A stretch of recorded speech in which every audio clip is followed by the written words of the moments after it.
Police मुख्यालय की press वार्ता में आप सभी का स्वागत है। आज दो महत्वपूर्ण विषय हैं जिन पर आपसे वार्ता करेंगे।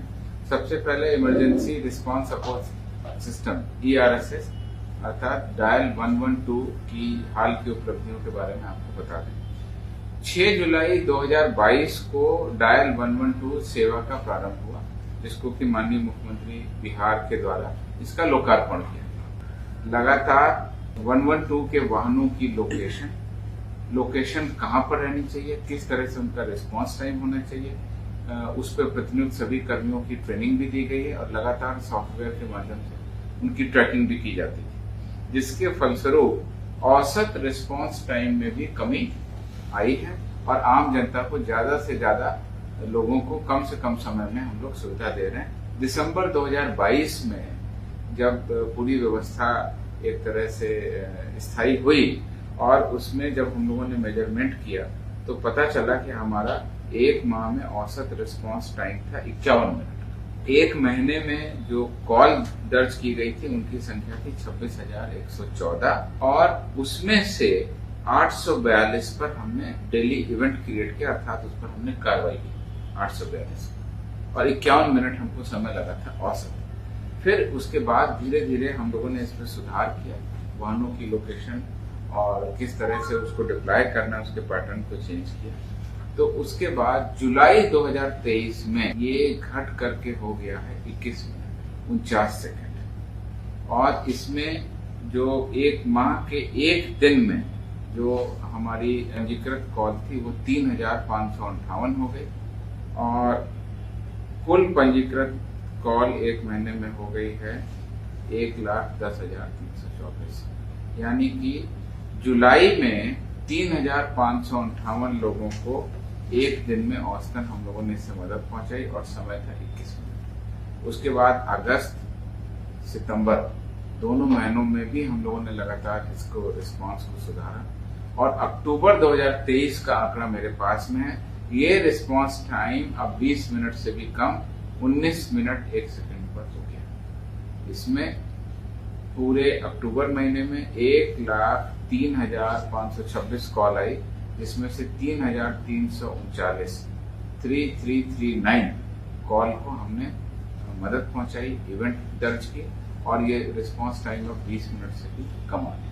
तो मुझे लगता है ये बहुत बड़ी उपलब्धि है और मीडिया के माध्यम से आम जनता से भी अनुरोध है कि डायल 112 सेवा आपातकालीन परिस्थितियों के लिए आम जनता की सुविधा, आम नागरिकों की सुविधा, खासकर महिलाओं और वृद्धजनों की सुरक्षा और सुलभ उनको सहयोग के लिए चालू की गई है। इसमें पुलिस के अलावा बाकी सेवाएं जैसे आगजनी के लिए या मेडिकल के लिए उसको भी एकीकृत किया गया है। इस प्रकार से अब हम कह सकते हैं कि औसतन 20 मिनट से कम समय में पुलिस का रिस्पांस हो रहा है और अधिक से अधिक मामले इसमें जनता रजिस्टर कर रही है। जहां पिछले वर्ष दिसंबर 2022 में एक दिन में 842 कॉल आ रही थी, वहीं इस साल बढ़ करके अब अक्टूबर 23 में 3,339 कॉल आ रही है पर डे।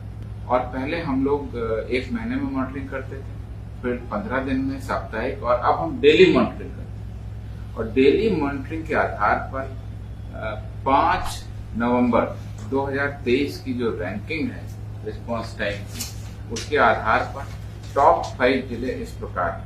जहानाबाद औसत टाइम 7 मिनट 49 सेकंड, बेगूसराय औसत टाइम 8 मिनट 21 सेकंड, नवादा औसत time 8 minute 25 second, Purnia 8 minute 45 second और गोपालगंज 8 मिनट 49 सेकंड। ये टॉप 5 जिले हैं जिसकी 5 नवंबर की रिस्पांस टाइम के आधार पर मॉनिटरिंग, अब हम लोग इसकी डेली मॉनिटरिंग करें और लगातार जहां पर ज्यादा समय लगता है उनको सुधारने का और किन कारणों से वहां कॉल रिसीव नहीं हो रहा है, रिस्पांस नहीं हो रहा है, उनको सुधार करने के लिए, वाहनों को लगातार दुरुस्त रखने के लिए, कर्मियों को लगातार चौकस रखने के लिए निर्देश दिया जाए। जैसा कि आप लोगों को जानकारी है, फेज 2 यानी ERSS परियोजना के द्वितीय चरण हेतु सृजित पदों की संख्या, इसमें कि पुलिस इंस्पेक्टर के करीब 250 पद हैं, पुलिस सब इंस्पेक्टर के करीब 1800 पद हैं और सिपाही के करीब 10,000 पद हैं हवलदार के करीब 3000 पद हैं और चालक सिपाही के भी करीब 2000 से अधिक पद हैं। कुल 19,288 पदों को सृजित किया गया है। इसमें 884 4 पहिया वाहन और 550 2 पहिया वाहन भी शामिल है। तो इस प्रकार से द्वितीय चरण के भी पूरा होने पर अब आम नागरिकों की सुविधा के लिए ये जो सहूलियत है, हमारी जो सुविधा है, वो ग्रामीण क्षेत्रों में भी उपलब्ध है।